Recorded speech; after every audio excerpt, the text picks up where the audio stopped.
Good afternoon, everybody. Christie Hutcherson here on the front lines in the fight every day for you, the American people. So glad you can join me. This is my second episode. I'm so thrilled to be here on Brighty on TV. Brighty on TV. Thank you so much for tuning in and listening.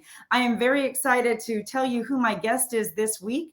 None other than Agricultural Secretary for the great state of Texas, and that is Sid Miller. It's going to be a great conversation. But before we get into that, I want to introduce you to this incredible product that I absolutely love. I've actually been using this product for, I don't know, probably over 12 years. I think since 2012, way before I even knew who Mike Lindell was. And that is My Pillow. And you can click on the link below and use promo code WFFA and get a My Pillow product, and you will get a big discount. I personally sleep with a My Pillow, and I'm thrilled about the My Pillow 2.0 with that cooling gel. You know, ladies, exactly what I'm talking about. So thank you so much for joining us on the front line. Without further ado, I'm going to bring in Agricultural Secretary for the great state of Texas, Sid Miller. Hey, Sid, how are you doing today? Good to be with you.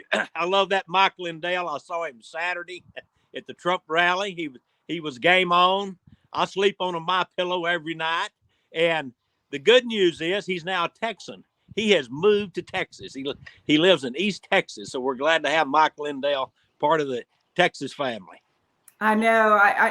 They've been trying to rope me into coming to and being a Texas girl myself, and I love the great state of Texas. And I'm from the free state of Florida, born and bred, as a matter of fact. But I spend a whole lot of time both in Texas, Arizona, all along the southern border, and that's where I met you. I can't remember exactly how you and I crossed paths because we've been crossing paths for over 2 years now. But you are a fighter for the state of Texas, and they're very lucky to have an agricultural secretary such as yourself, Sid, because we are under some serious threats. And people don't probably think about the agricultural and farming community as being under threat. But under the policies of this particular administration, and this is not political for me, it's about policies and agenda. And it wouldn't matter what RD or an I you had behind your name. If you were selling our soul, so to speak, and our farmland, etc., to our enemies, I would have a problem with you too. So, Sid, let's just delve right into it. What are you seeing in the state of Texas? Well, we've got a lot of problems. There's a lot of good things about Texas. Don't get me wrong, but we're not perfect. We've got a very porous border, as you well know. You've been here many times. We have a lot of trade going on between the state of Texas and Mexico. Laredo now is the largest land port in the United States. We have 17 ports of entry there, Christie. In one day's time, between the state of Texas and the state of Tamaulipas, there's 20,000 tractor trailers come and go between our two states. And some days that's close to $1 billion worth of trade. So just to give you that example as to how active our border is to our economy here, it's a huge part of our economy. Of course, Texas leads the nation in agriculture exports. Of course, we all know about the porous border and the problems it brings with it. We're seeing a new dynamic. I think last week they caught 300 Chinese nationals sneaking in, so we haven't really seen at least not at that level. So that's a new dynamic. But we also have recently a Chinese military official bought 140,000 acres in Del Rio, Texas, which is right on the Rio Grande, right on the border, next to Laughlin Air Force Base. I've got a huge problem with that. First of all, we shouldn't be selling our enemies any farmland of any kind. But this particular farm, they were going to put a wind farm on it. So we give them access to our food supply. We give them access to our electric grid, and we allow them to, set up shop right next to a military installation so they can do spying and espionage and who knows what else. So this is pretty big. A Chinese military individual. So what do we know about this individual specifically? Is he current? I mean, if he was in the military in China, we know that you don't give up that position unless you're just reassigned somewhere else to do something. Um, what do you know about this individual? What is his name? Do we even know his name? Well, I don't know his name. This whole transaction was very clandestine, under the table. Done through third and fourth parties. But we Hmm. finally did expose it. We do know that it's a Chinese billionaire, former military official in the Chinese government. This ranch has a huge airport on it, where you can land a pretty good size airplane. They were going to put. We were successful reaching out to the Texas legislature last session. The time we found out about it, the sale was already completed, so we couldn't stop the sale. But we did stop the wind farm from going in. But now I've understand that he's leased part of the ranch to a Spanish company to put in a solar farm. So we still got the same problem, giving foreigners and our enemies access to our electric grid. From a national domestic security perspective, to me, this is extremely alarming. We've been talking about this, Sid, for over 2+ years, and my listeners understand. They're pretty educated because I have been breaking news on a lot of different things for over 2 years. And I'm just now seeing our own federal government and our state governments kind of catch up to what we've been exposing for over 2+ years. And one of the concerning things to me, with especially China, and you're seeing this massive uptick of Chinese nationals coming over both the southern and the northern border, as well as our oceanic borders. We always forget about the oceanic borders as well. And so we are encompassed by 4 walls, right? And those borders are completely vulnerable and open because of the policies of this administration. But recently in Arizona, for example, back 2 weeks before Christmas, we broke a story about a very sophisticated tunnel system that was uncovered. And what was unique about that was the highly sophistication that this tunnel had inside of the tunnel, actually. And looking at this with our expertise, and Sid, you've met some of my military guys that I work with in my team. They have very special skill sets. And one of those is tunneling. And we understand how the tunneling system works. And to move that kind of dirt and to put that kind of infrastructure in, and especially fiber optics, you have to have both sides of the border's cooperation. So it was under our professional opinion that our own government knew that this tunnel was there. So I'm very concerned about even the involvement that our own personal government has. But in Texas, when you have China, who are working with our enemies, and that is Venezuela, who is funded mostly by Iran. You have Russia, who is working with the Nicaraguans and Guatemalans with Russian military stuff. And you look at what's going on with Putin and China and now Iran and Saudi Arabia and these Muslim countries who are forming this alliance. Wouldn't that make you a little nervous of what they can be doing and who they're working with on our southern borders? Well, it doesn't make me a little nervous. It makes me a lot nervous. I mean, actually, it's ridiculous that, we'd allow this to come on. But, I got a plan to fix all this. It's a simple plan. We just reinstate Trump and reinstate the Trump era policies. The guy had it down. He basically had the border choked off and shut down. So we know how to do it. He's got a proven plan. We just need to get the guy back in office and stop all this nonsense. I mean, they're going crazy. Like you said, it's not a little ridiculous. It's a lot ridiculous. I know you sit in an office, so, I respect you, but I'm going to ask some tough questions because it's really hard to get our elected officials to answer directly very important questions for the American people. And I get these questions asked all the time. So this is questions literally from the constituents, we the people who are supposedly in charge. Number one, I believe if you look at the patterns, right? Because anything, I don't care if you're in a corporation, business, or federal government, whatever. If you look at patterns and behaviors consistently, how somebody's acting and doing, you have to come to the conclusion. Anybody who has a half a brain and who has balls and a backbone to actually just come out and say this has to be a purposeful attack by our own institutions in the Democratic Party and the Biden administration to undermine the sovereignty of the United States of America. Would you agree that that might be an accurate statement? Oh, I think it is. Anytime, Ted Cruz was interviewing Mayorkas, and he asked him if he knew what the armbands meant, on these illegals. He said, I don't know. I've never seen those. I don't know what those are. I mean, give me a break. Oh, my gosh. That's the head guy. He doesn't know what those bands mean. Of course, And he should resign right then and there. Oh, my goodness. So, it's just head in the sand, or they're lying, or both, probably. I think they know. I'm under the impression that if their lips are moving, they're 100% consistently lying to the American people because they have an agenda. Their agenda is to usher in a one world system, period, and to devalue America as we know it. America stands in the way. We're the beacon of light and hope for the world. We are the last bastion of freedom. And they know that we, the people, are the last line of defense to enact what they really want to do. And that's usher in, I believe, a one world system.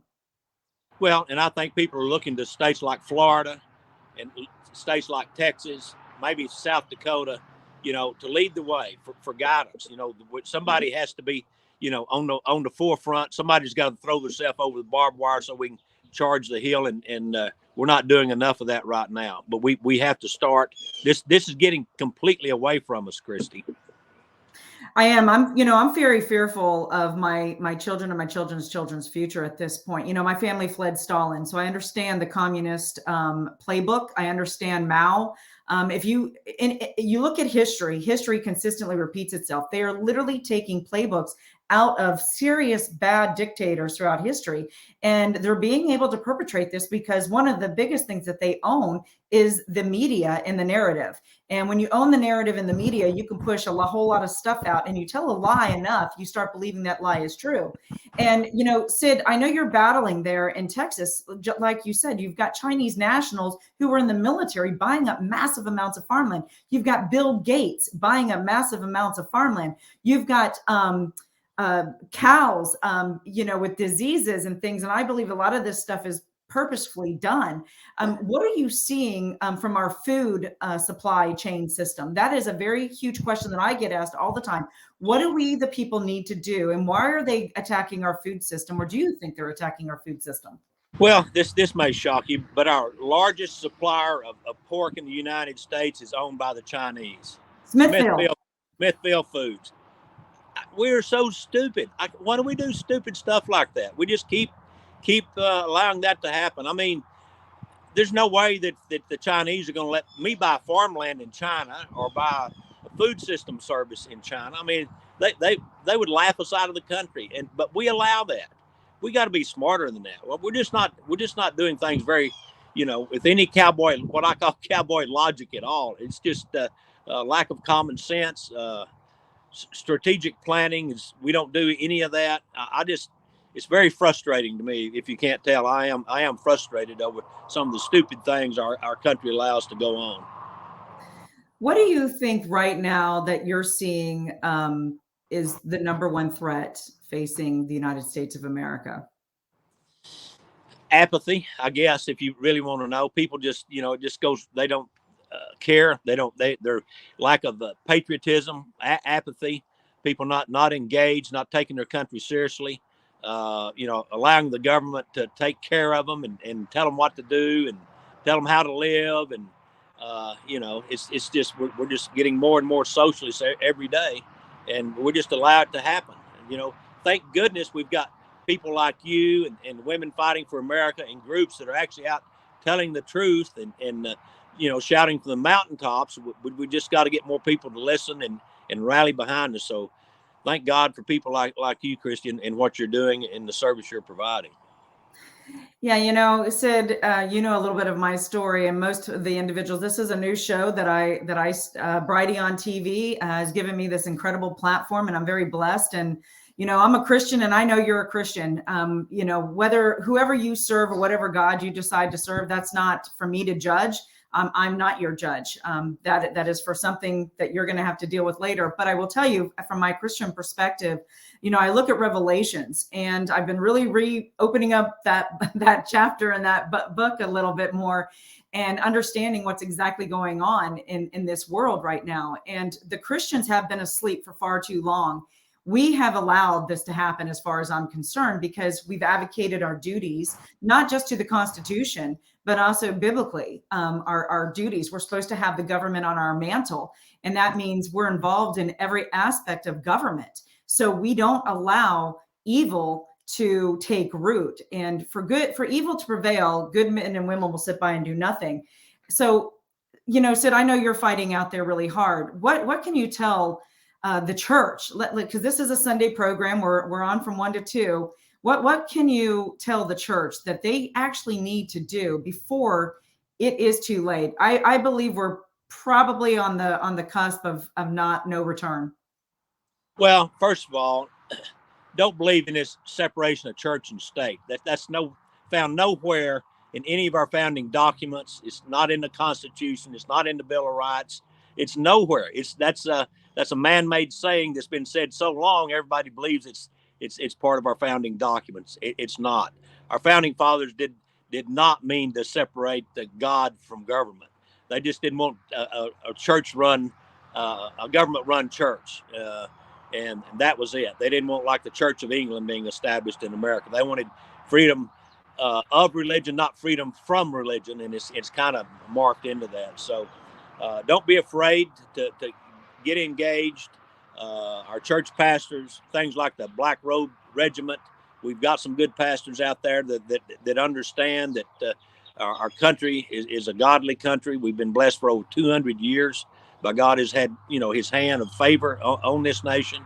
And it's because we've been a godly nation. But we're getting away from that. And I fear for my country when we no longer, put God first in our government and ask for his guidance and blessings upon our leaders and our decisions. So we need to get back to that. We're not as close as we need to be in that area. So I would encourage all Christians to, number one, pray for your elected officials. Pray for people that are in government occupations, that they would be blessed, and that the scales would fall from their eyes and their ears, so they can see and hear and understand what God's plan is for our country, and get involved.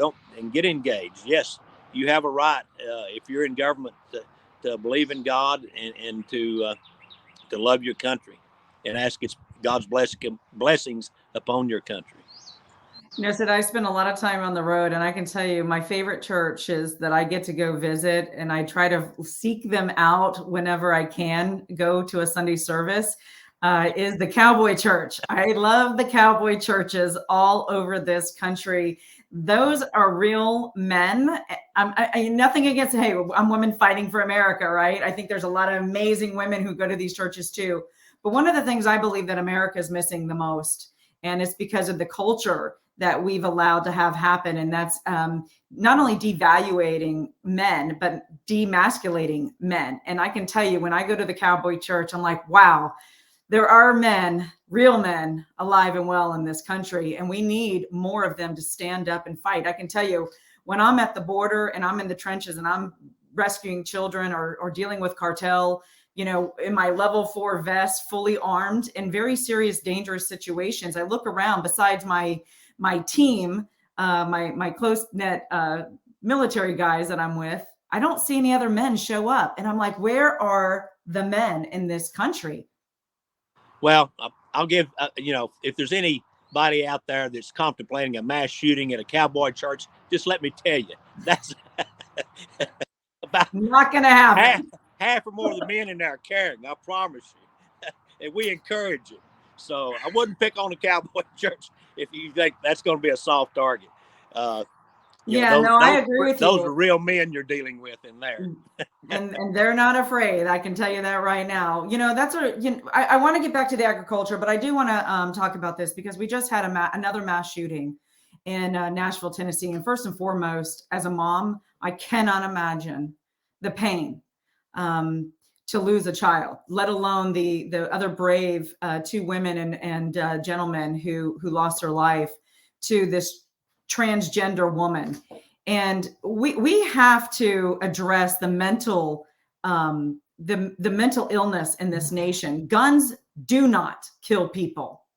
People kill people. And it wouldn't have mattered whether they were wielding a machete, a knife. I can, Canada right now, literally 2 days ago at a Starbucks, a man was brutally murdered and stabbed to death in front of his wife and his little young girl with a knife. Guns are just a tool that humans use to kill other individuals. And so this narrative that this administration and the Obama administration and all the Democrats and the leftists, again, straight out of the book of Stalin and Mao, and look at Venezuela, they want to take our guns because they know that a well-armed, we the people, you cannot fully take over. The government cannot take over that individual. And that's the reason why the founding fathers put that in there. We have the right to bear arms. But we need to address the mental issue in America. And then without getting into a lot of other stuff, but I believe that there's a lot more nefarious stuff going on with these school shootings. It's not a coincidence, Sid, that they're typically done under the Democratic rule. Well, I'm glad you brought that up. Two points I'd like to make. As an agriculture commissioner, I run the nutrition programs for the state and federal government. So I'm responsible for 5 million school meals each day in our public schools here in Texas. So those school cafeterias are always on my mind. Ever since the first school shooting at Columbine, that was actually in the school cafeteria. That's where we're most vulnerable. It's very predictable how many kids are going to be there at any given moment during the day. So I came out with a plan to put an armed guard in every school cafeteria in the state of Texas. I've got that working at the state level. I met with G.T. Thompson, who is chair of the House Agriculture Committee. I explained my program to him. He's going to work on that. He loves that idea. Hopefully we'll get that put in the farm bill. He thinks it's very, very doable. So we need these schools not to be soft targets. And we can do that. Very, very economically, we can do that. Number two, 100%. mental health is something on my mind. The two, and you probably know this, but the two highest occupations for suicide are our veterans and our farmers. So I've been working on that. I have set up we call it the Agri-Stress Hotline, and it's different than a suicide hotline. I've got it running in 5 states. We've just got it up right before the school shooting in Uvalde. I ran full page ads in the local paper there for 2 or 3 months. The difference in my hotline and a regular suicide hotline is when you call the Agri-Stress Hotline, whoever's answering that phone understands agriculture and the complexities and the problems that come with managing a farm or a ranch, and how it's important it is to the family not to lose that, 7, 8, 9th generation family farm or ranch, and the pressures and the strains that go through it. So we've got people that understand farm life, they understand ranching, and so far we've talked over 60 people out of committing suicide with our hotline. So that was kind of in line with helping the folks in Uvalde. School was still in session. Obviously, there's only a couple of weeks left. So I worked a deal with the San Antonio schools to prepare lunches and meals for the Uvalde kids. We bust those in about 80 miles every day, and we gave those cafeteria workers and staff off. Just go home. We took care of the kids. So you're leading the charge all across the United States. I mean, Texas right now, under your watchful eye, basically, you're leading the charge in some very incredible programs. Now, you said you're rolling that out in 5 other states. So I assume that you've been in talks with other ag commissioners throughout different states. And how is this being received? Very well. We're actually up and running in all 5 states. They're partnering with us. We'll probably roll it out as we, develop the program, all 50 states, or anybody that wants to partner with us. Actually, you can call. It's a toll-free number. You can call from anywhere in the United States. Can you give that number? I don't have it at my I'll tell you fingertips. what, you send it to me and I'll make sure it gets put on here on a ticker tape. I'll get it for you. It's the agristresshotline.org. So you can go online and find it there. agristresshotline.org. So we'll get that for you. Should have been prepared. Sorry about that. But anyway, it's helping a lot of people, and we're gonna keep it going. So with the school shootings that we're seeing again, I believe, if you look at, I don't believe there was one school shooting under the previous administration, was there? I don't remember one. I don't either. Could have been, but I don't think so.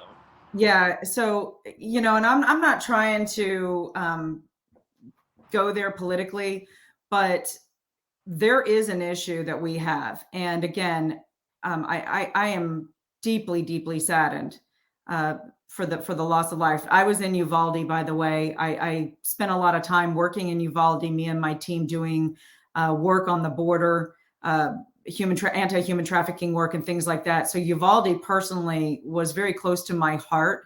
And I was devastated because I knew some of those individuals, not the victims, but I knew people from that town. So me and my team came to Uvalde when that happened. And we can stop this from happening. And I love the fact that even through public-private partnerships with armed guards standing at the watch at our schools all over the United States of America. Imagine this, Sid. What could you do with the money that this administration is just throwing to all of our adversaries and our enemies, whether it's giving money to Ukraine or Iran or wherever? Wow, what we could do to change the quality of life here in America, to protect our schools, to protect the innocent, the youth, and give everybody and all the law enforcement all of the tools that they need to help facilitate and secure not only our borders, but our country better. Well, the first thing I do is secure our schools, put those armed guards in and harden all the assets at our schools, and, have a team come in and evaluate every school campus in the nation for its, security, its vulnerabilities. And at the same time, we need to secure our southern border, obviously. I mean, that's top priority. Number one is secure our border. What's happening there is just actually going to wreck our country, bankrupt our country. It's costing us, billions, if not trillions of dollars. There's the. Oh, we lost Sid. All right. So while we're waiting for Sid to pop back on, there he is. Okay. This is on the front lines. This is what happens because Sid is in the field right now, in Texas, as you can see. So we have that AgriStress hotline number right below. So please call if you need any assistance, or just need to talk to somebody. There's the number, the 833-897-2474. If you live in a rural part of your state, any state, far as that goes, if you're involved in agriculture, if you're not involved in agriculture, that's available to you 24/7, 365 days a year. We've got somebody there that understands rural life, understands agriculture life, and we're there to help you. We have actually a lot of resources for you. You may think that you're the end of your rope and you have nowhere to turn. You might be surprised. There are a lot of places that we can get you some help. Financially, if you're in financial straits, mentally. So we know where to send you and who to go to. So please give us a call if we can help you out. Sid, so I want to ask you something about Governor Abbott. There's a lot of people who think Governor Abbott is doing a whole lot of things to secure the border. I have a different view because I look at things differently. I don't look at things through a political lens. I look at things through a strategic lens. And when I look at the Band-Aids, and that's what I call it, he's done a lot of Band-Aids, but in reality, none of the governors, including my governor of the state of Florida, has done anything to truly protect and defend their constituents. I'm of the belief that, yes, the immigration is federal. However, when that immigration turns into domestic and national security, and this is what this is. The open borders at this point isn't about immigration. This is a domestic and national security crisis on our hands. We have terrorists flooding into this country, also weapons, drugs, narco terrorism, international trafficking. And underneath that, with the state laws, state constitution, the governors, in my opinion, and some others who have legal minds more than I do, have all said the same thing. We can stop and close the borders down. I just don't believe that Abbott has had the political will to really do so. And it's going to take law enforcement and National Guardsmen under the control of the governors to make sure that this gets executed on. What is your take on that? And then the second question is, have you even had a invite to the governor's office to talk about what's going on in the agricultural realm of Texas, including these Chinese nationals and other threats that you're seeing? Well, I'll just give you the facts and you can come to your own conclusion. The governor and I both have been in office 8 years. The governor has spent, I think, and I may not have the numbers accurate, but I believe it's $10 billion on securing the border. The fact is, it's worse than it's ever been. To answer your question, have I met with the governor? In 8 years, I've never had a meeting. I've requested meetings, but I've never been able to meet with the governor to discuss border security or agriculture or anything. No topic has been breached. So still offering to do that. I think we've got some good ideas. I'd certainly like to work with the governor. That 1,200 miles is mostly agriculture land and agriculture producers. So we've got a big stake in that. Agriculture exports and imports are the two biggest ones that we deal with on the border. I've got 6 facilities on the border myself, seven facilities on the border myself, from livestock export facilities to inspection offices and things like that. So we're vested in the border as an agriculture department,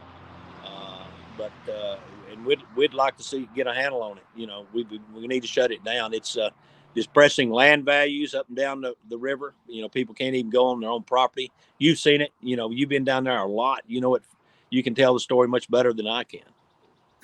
That's shocking. I'm going to be honest with you. I think every listener right now who's watching that, they're probably in shock that Governor Abbott has not met with somebody who oversees 1,200 miles of agricultural land that's on the border. And I can tell you, I've met with ranchers. I've rode with ranchers on their property, those border town ranchers, and they're having to arm themselves. They're fearful. Their cattle are being killed. I mean, there's a lot of their bodies have been discovered on their properties, illegals. What are you hearing and seeing? And why would Governor Abbott not want to meet with you? He's supposed to be a Republican conservative governor. Why would you not want to meet with one of your own members? Well, I think, I'd like to hear him answer that question. I don't know what the answer is to it. It seemed like the logical thing to do, the common sense thing to do is try to rally everybody, and get everybody on the same page. And I get my best ideas from other people. I listen to a lot of different people before I make up my mind. And get their input, and you usually come up with some pretty good input. If you finally ask enough people, you can get a pretty good idea of what the solution should be. So hopefully that will happen. There's still time to do that. We still both have 4 years left on our current terms. I'd be more than willing to sit down with the governor and go through our plan to secure the border. I have a plan to secure the electric grid. We've got a lot of good suggestions. I think he could, possibly get some good ideas out of the meeting. What, if you could talk directly to the people of Texas right now, what would you want them to do to help you facilitate getting a meeting with Governor Abbott? I believe putting pressure on him is one of the key things, but give very practical, actionable items, Sid, that you would like the Texans to know so you can get this meeting, because I know just based on a couple of the ideas that you have, you're right. We all need to be in this together. We need to roll up our sleeves together to solve the border issue. And again, I believe from the Texas Constitution, Abbott could be doing more. Well, it's, to be honest with you, I haven't asked for a meeting lately. It's kind of like asking the homecoming queen to the dance and she doesn't go. You ask her next week to the dance, she doesn't go. And, you finally get tired of being rejected and you quit asking. So maybe I need to start asking again. Maybe his attitude's changed. So I'll ask again. We'll see what happens. Well, I'll tell you what, Texas. I have a huge audience in Texas. So you Texans, you guys act, and I know that for a fact. I've seen you in action. You guys are bold. So do me a favor, call your governor's office immediately, every single day. It only takes about 30 seconds to 1 minute a day to hit that redial, and tell Governor Abbott you are demanding him meet with your ag commissioner, Sid Miller.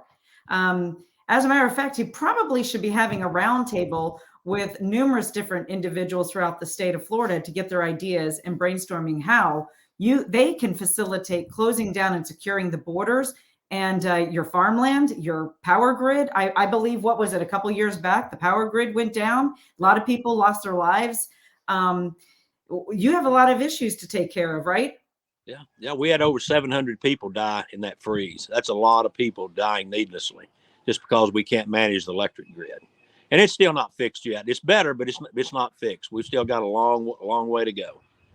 Well, when you allow China, like the Biden administration did, he reversed a policy again of the previous administration and allowed China to tap in and have access to our power grids now. And I believe that we're going to be seeing more of that.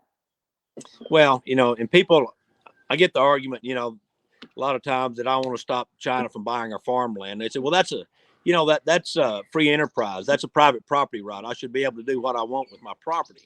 I said, well, I'm a private property right guy too, but there comes a point where patriotism has to trump profits, because if we lose our country, you won't have any freedoms. So, I think country comes first. Patriotism should come over profits when it comes to selling land to our enemies. It's just not a wise thing to do.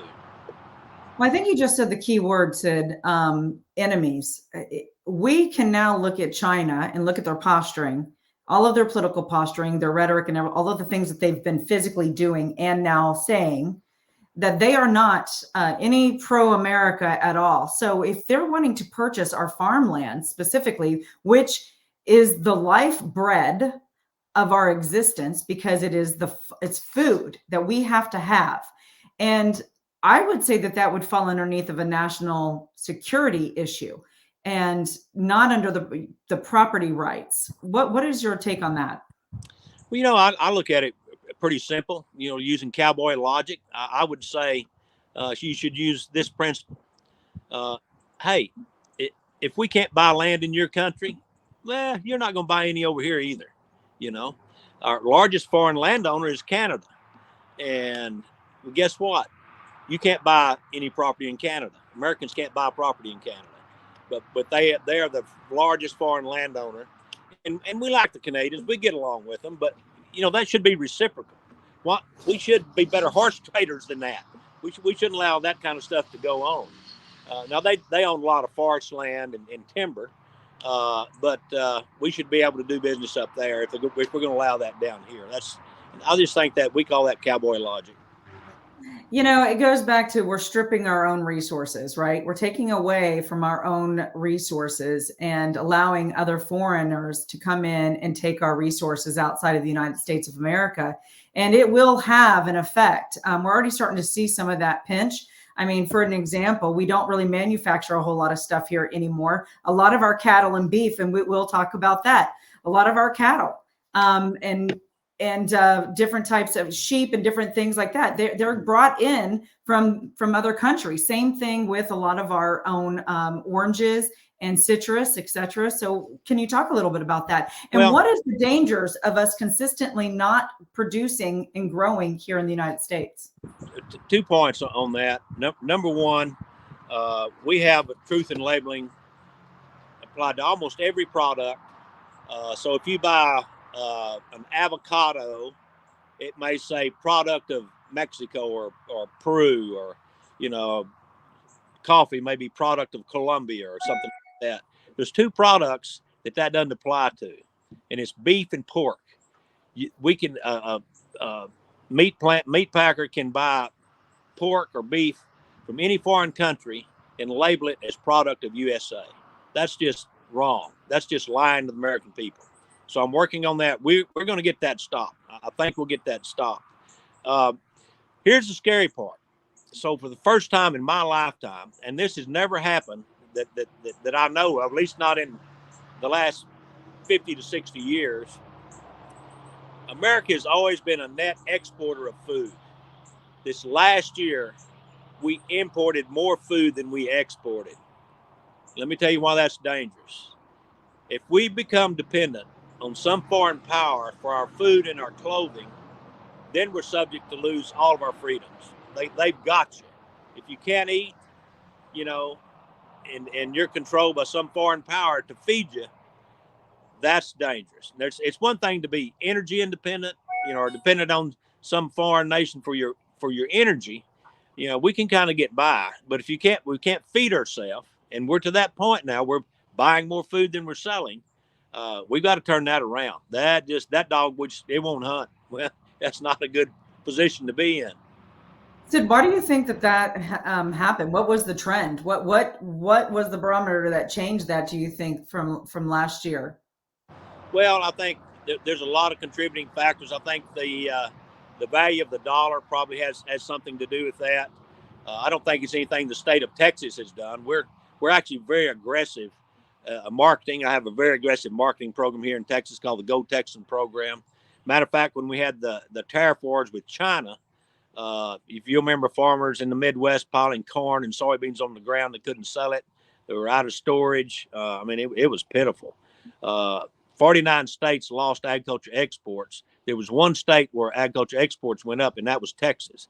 But it was because we had been out hustling and we had new customers, and we actually expanded our sales for our farmers. We weren't totally dependent on China for our, 60% of our sales.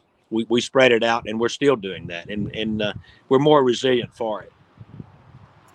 So I know that you went a couple months back in 2022. You went to other countries and at some meetings. What are you hearing from the farmers, and then also from other government officials? So there's two different players. You've got the farmers, the people, and then you've got other individuals like yourself who are representing countries in your sector. What are you hearing and seeing on a global scale, and what are some of the concerns, and that would affect also America and what we should be concerned about? Well, there's, I've got a team today in Uzbekistan working markets. I mean, who thought that a Texan would be in Uzbekistan selling wheat and corn and cattle? But it's kind of hard to explain. But if you're from Texas, you understand it. You show up, they need a product. Somebody from Texas shows up. They just want to do business with a Texan. They love this hat. They love this West Texas accent, the belt buckle, the boots, the horses. That's just kind of a Western mystique, or, our, I don't know, Yellowstone, whatever it is, but just show up and you can close the deal. So we're there. First 12 months in office, we were on every continent on the globe marketing Texas products. And we've expanded that. It's not just ag products. We have members like SpaceX and Toyota, and are all members of our Go Texan program because they see the value of being, linked at the hip as a Texas company. So it works. What is your opinion on what happened in the Netherlands with the Dutch farmers? Well, it's pretty simple. It's too much government. It's the humaniacs. It's the greenies. It's the tree huggers.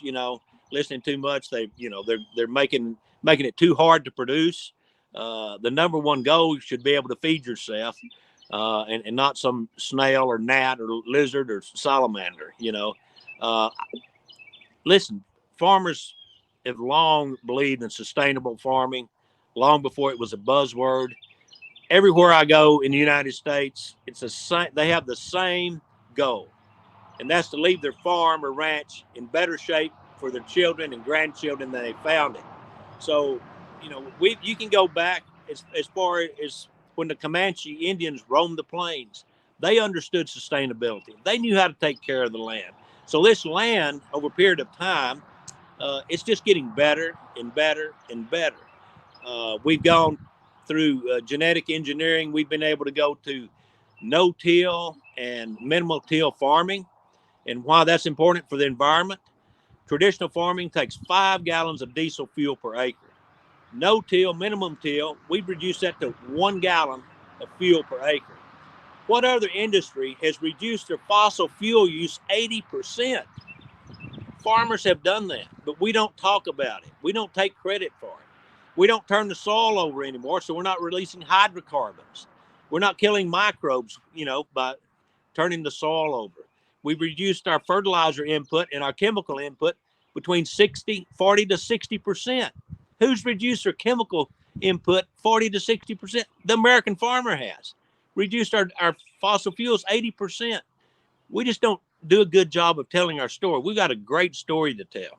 So, we absolutely do. And that goes into the next segment that I want to talk to you about, and that's this climate change narrative, right? And so the climate changers, those people out there, and believe me, my personal view is that, this is a bunch of rhetoric. It's a bunch of BS. Our climate has been consistently changing over centuries and centuries and centuries, right? And, to think that cows' farts are an issue, or, that we have to go to eating bugs and crickets, this is insanity. So, Sid, can you speak to a little bit of that? I always laugh when people talk about cow farts, because actually the joke's on them. Cows are what's called a ruminant, and there has never ever been a cow that farted. It's physically impossible. They cannot do it. You've never seen one, I promise. I've seen lots of cows. Now they can belch because they regurgitate their food. They have a 4-compartment stomach, and then they chew it, and then they rechew it. But goats, sheep, deer, cows, they're all ruminants. None of them fart. So I just think that's funny when they blame the environment on cow farts. It's not even a thing, really. But again, they control the narrative. So people are actually, on a serious note, people are buying into this, and this is very dangerous. I look at the Bill Gates of the world and the Jim Carreys and the Al Gores who are flying around on their private jets, burning serious amounts of fuel and carbon, and then eating their big fat, New York strip steaks, while they're telling everybody else what we should do and why we should do it, because they know it's hypocrisy, first and foremost. They know it's a way just that they can control the populace, and then also control, I believe, are part of controlling the food supply, because if you can, like you said earlier, when you control the food supply, you control the individual. And so trying to get us onto eating crickets and plant-based food and, these, what is it, those burgers that I won't even eat. I'm like, I'm going to eat a burger. Thank you. I'm a girl, and I'm a real girl who likes to eat meat. So it's like, that's never going to change. I just going back to that cowboy logic, it doesn't make a lot of sense to me. Why do vegetarians try to make vegetables taste like meat if they don't want to eat meat? I mean, they're always trying to do Beyond Meat or the other burger, or, why don't you just eat meat if you want something that tastes like meat? I mean, come on, it's good for you. It's, we're carnivores. Our eyes on the front of our head. We've got canine teeth. We're made to eat meat. We're carnivores. I mean, I think anybody could. You can't argue that. And at the end of the day, it's got great nutrients in it for our bodies, and iron and all sorts of things. So let me ask you, what are you seeing and hearing from the ranchers along the border, Sid? What have you heard from them for the last 2.5 years? What are their struggles? They're just frustrated. They're ready to give up, but they can't give up because they can't do anything with their land. They can't sell it. A lot of them can't farm it. A lot of them can't even go on it. They're scared to go on it. There's trash everywhere. Why would they be scared to go on their own property? For those individuals who don't understand out there, what's going on? So one rancher was telling me, I do go on my property, but I have to take somebody with me, because the last time I went by myself, I got out to open the gate and somebody stole my truck. They helped me at gunpoint and then, jumped in my truck and took off in my truck. So somebody has to stay in the truck and keep it locked while the other person gets out and opens the gate. So it's that dangerous. You can't even, get out to open the gate without somebody jumping out of the brush and, stealing your truck. People come in their houses, break in their houses, and steal food. They break their water pipes, stock runs out of water. They run through fences. Livestock gets out on the highway and gets run over. That's a constant battle every day. Somebody, it's not unusual to have to go fix a fence that somebody, drove a pickup through in the middle of the night, running from the law. So, how much would you say these open border policies has cost the Texan ranchers and farmers? I don't know that there's an accurate figure out there, but it's in the, millions, if not billions of dollars over the years. It's quite a lot just in the lost productivity, not being able to get on your farm or ranch and manage it, to its maximum capacity. It's really sad. It's really a sad sight to see that. You've seen it. What do you think about this poor rancher who had to defend himself and his wife, and he ended up shooting and killing a trespasser, an illegal who broke into our nation, our country illegally, a trespasser, an illegal who broke onto somebody's private property, and he had to defend himself and his wife, and now he sits behind bars. What is your take on that? That's the craziest thing I've ever heard in my life. I don't know how anybody could possibly justify putting that man in jail. It just defies any kind of logic whatsoever. I don't have an answer for that. Why would anybody think that's the proper thing to do? I don't know.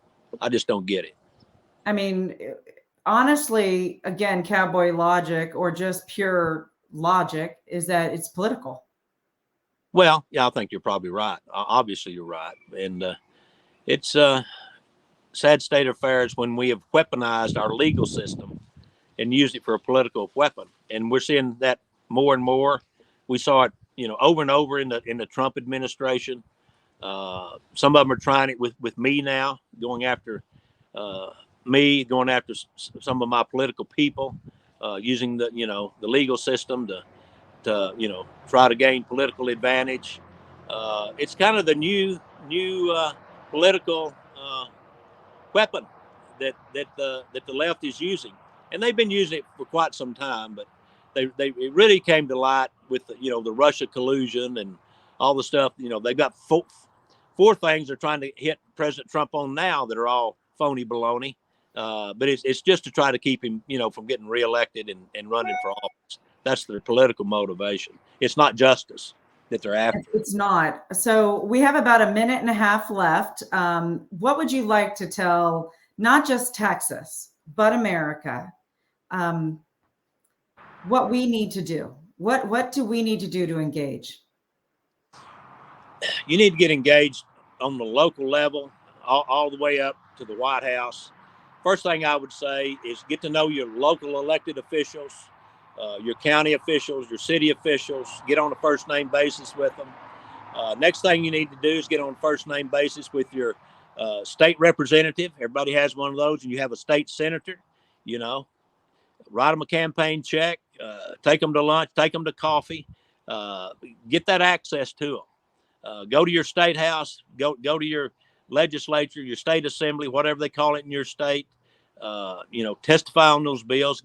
It's the squeaky wheel theory. If you're going to get something done, you got to get out there and make it happen yourself. No one's going to do that for you.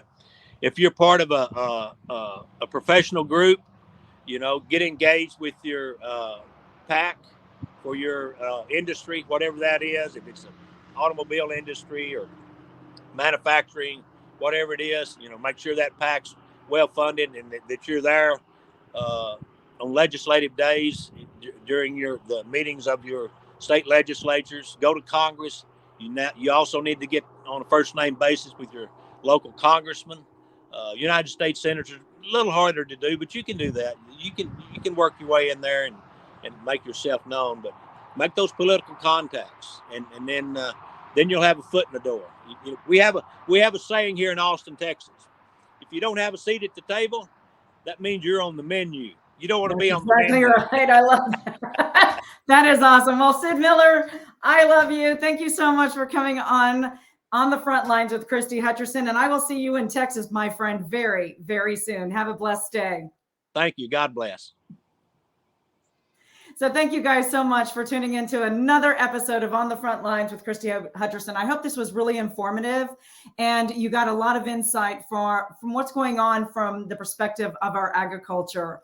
Please text FIGHT to 91776. Buy My Pillow. The code is WFFA. WFFA is the code to use for mypillow.com. And I will see you next Sunday on the Front Lines.